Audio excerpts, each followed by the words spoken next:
नमस्कार मंडळी, पुन्हा एकदा स्वागत करतो तुमचं आपल्या एका नवीन व्हिडिओमध्ये. मित्रांनो, आज सासवड येथे छत्रपती केसरी भव्य दिव्य ओपनचं मैदान संपन्न झालं आहे.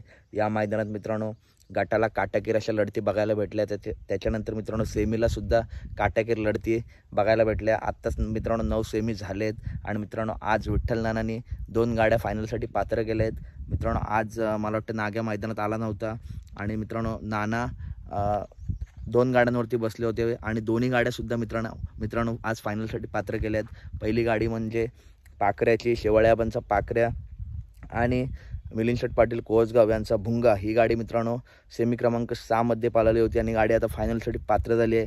त्याच्यानंतर मित्रांनो आता सेमी क्रमांक 9 मध्ये सुद्धा मित्रांनो काटाकीर लढत झाली आणि घरचा साज भारत आणि शास्त्री या गाडीवरती सुद्धा मित्रांनो विठ्ठल नाना बसले होते. ती सुद्धा मित्रांनो गाडी फायनलसाठी पात्र झाली आहे. मित्रांनो खरंच चांगलं असं ड्रायव्हिंग केलं.